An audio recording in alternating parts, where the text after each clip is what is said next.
ഇന്ന് തന്നെ ഡൗൺലോഡ് ചെയ്യൂ. കാണൂ നിങ്ങളുടെ ഫേവറേറ്റ് ഷോസ്. ഇവനെന്തെങ്കിലും സംഭവിച്ചു പോയാ ഇവനും നിന്റെ അനിയൻ തന്നെയല്ലേ മോനെ? ഏത് ഗണത്തിലടി ഇവൻ വിശ്വജിത്തിന്റെ സഹോദരനാവുന്നത്? വിശ്വജിത്തിന് ഒരേ ഒരു സഹോദരനേ ഉള്ളൂ, അത് ഇന്ദ്രജിത്താണ്. എന്റെ മകന്റെ മക്കളായിട്ട് ഞാൻ കണക്കാക്കിയിട്ടുള്ളത് ഇവർ രണ്ടുപേരെയാ. അല്ലാതെ ഇവന്റെ അമ്മ മരിച്ചപ്പോ എന്റെ മോൻ കെട്ടിയെഴുന്നള്ളിച്ചു കൊണ്ടുവന്ന നിന്നെയും അതിൽ അവനുണ്ടായ ഈ സർപ്പസന്തതിയെയും ഈ കുടുംബത്തിലെ അംഗങ്ങളായി ഞാനോ ഇവരോ കണ്ടിട്ടില്ല. അത് നിനക്കറിയാലോ. പിന്നെ എന്തിനാ നീ ബന്ധവും പറഞ്ഞ് ഇവിടെ നിൽക്കുന്നത്? എന്നെയും മോനെ അംഗീകരിക്കാൻ പ്രയാസമാണെങ്കിൽ ഞങ്ങളെ രണ്ടാളെ ഇവിടുന്ന് ഇറക്കി വിടാൻ എത്ര കാലമായി ഞാൻ പറയുന്നു. നിങ്ങൾ ഞങ്ങളെ ഇറക്കി വിട്, ഞങ്ങൾ എവിടെയെങ്കിലും പോയി ജീവിച്ചോളാം. ആ ബുദ്ധി കൈ തന്നെ വെച്ചാ മതി. ഞങ്ങൾ ഇവിടെ നിന്ന് ഇറക്കി വിട്ടാ നിങ്ങക്ക് കേസിന് പോവാലോ. എന്നിട്ട് ഞങ്ങളെ നിങ്ങൾക്ക് ഇവിടെ നിന്ന് കുടിയൊഴിപ്പിക്കാലോ. ചാകാ നേരെ ഈ കുടുംബത്തിന്റെ സ്വത്തുക്കൾ മുഴുവനും അച്ഛൻ ഇവന്റെ പേരിൽ എഴുതി വെച്ചതല്ലേ ഞങ്ങൾക്ക് വിനയായത്. അതുകൊണ്ടല്ലേ നിങ്ങളെ കൊല്ലാനും വയ്യ വളർത്താനും വയ്യ എന്ന സ്ഥിതി ഞങ്ങൾക്കായത്. വിശ്വ മതി, നിർത്ത്. പാടിയ പാട്ട് തന്നെ വീണ്ടും വീണ്ടും പാടണ്ട. ആ, നിന്നോടൊരു കാര്യം പറയാനാ ഞാൻ ഇങ്ങോട്ട് വന്നത്. ഇന്ദ്രനൊരു കല്യാണാലോചന വന്നിട്ടുണ്ട്, അത് ഭംഗിയായിട്ട് നടത്തണം. അതിനെന്തെങ്കിലും ഒരു തടസ്സമാകാൻ നീയോ നിന്റെ മോനോ വന്നേക്കരുത്. വന്ന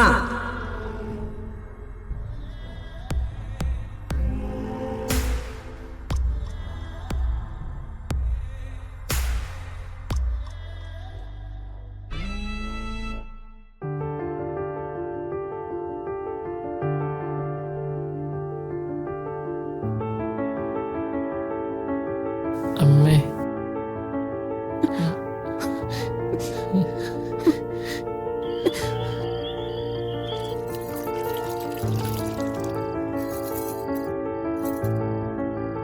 ശരിക്കും ഈ അവസ്ഥ വരേണ്ടത് അമ്മാവനായിരുന്നു. കൃത്യസമയത്ത് ഗിരിയേട്ടൻ കയറി ഇടപെട്ടില്ലായിരുന്നെങ്കിൽ ആ ഗുണ്ടകൾ എല്ലാരും കൂടെ ചേർന്ന് അമ്മാവനെ ഇഞ്ചപ്പരുവാക്കിയേനെ. എന്നിട്ട് ഏട്ടനോടൊരു താങ്ക്സ് പോലും പറഞ്ഞില്ലെന്നേ. അതാ എനിക്ക് വിഷമം. നന്ദി പറയേണ്ടതേ നമ്മളല്ലേ. നമ്മൾ ഈ നാട്ടിൽ നിൽക്കുന്ന പോലും അമ്മാവ് ഒരാൾ കാരണം.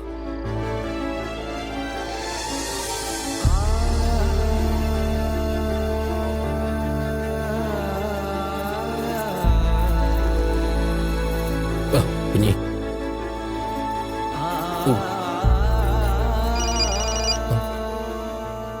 കുഞ്ഞി ആരാ നോക്കി? കൊച്ചന്നേട്ടത്തിയാ. ആ, ഇങ്ങോട്ടോ. ആ,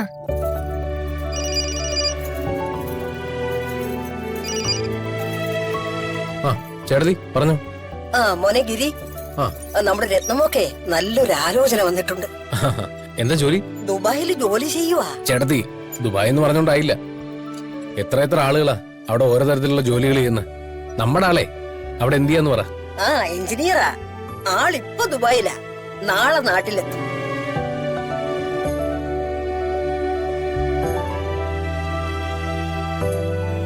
ഗിരി പറഞ്ഞ പയ്യൻ വരുമ്പോ ഞാൻ അവനെയും കൂട്ടി അങ്ങോട്ട് വരാം. ഞാൻ വിളിക്കാൻ ചേട്ടത്തി. എന്തിനാ ഏട്ടാ കൊച്ചനമ്മ ബ്രോക്കറെ വിളിച്ചേ? കാര്യമുണ്ട്. സസ്പെൻസ് ഇടാണ്ട് കാര്യം എന്താന്ന് പറയട്ടാ. പറയാം.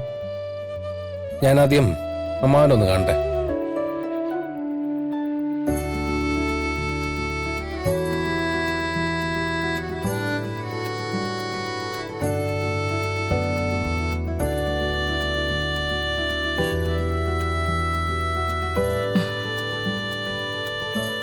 അമ്മയുടെ പെയിനൊക്കെ ഇപ്പൊ മാറും.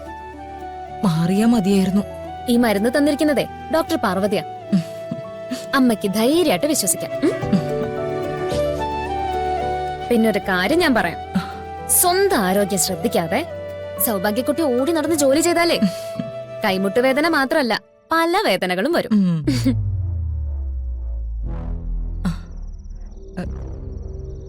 കൈക്കൊരു വേദന. മോളെന്താന്ന് നോക്കുമായിരുന്നു.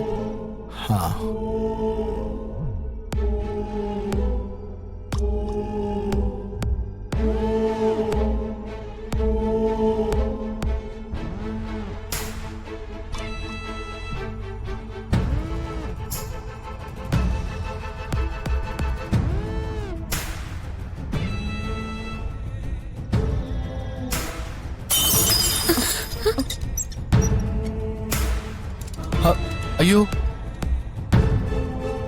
കയ്യിന്ന് വഴുതിപ്പോയി. ആ മോളെ, ഇതൊന്ന് വൃത്തിയാക്കിക്കേ. ആ.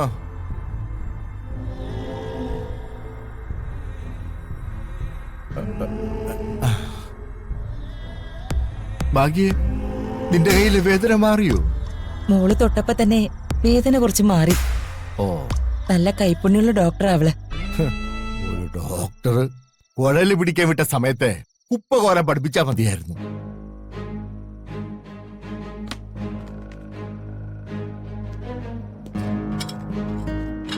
ഏയ്, മോള് ചെയ്യല്ലേ?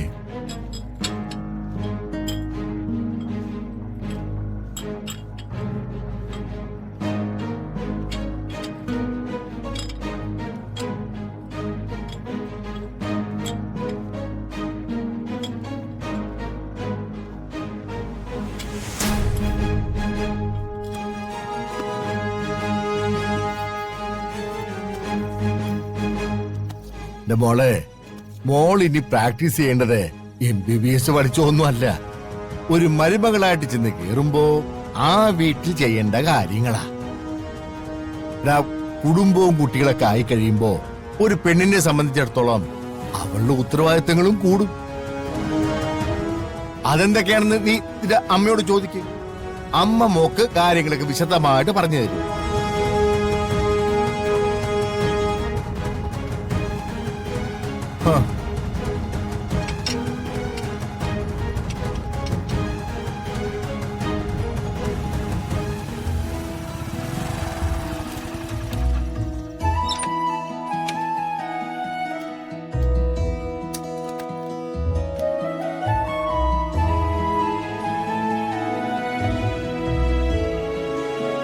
ആ ഗിരി,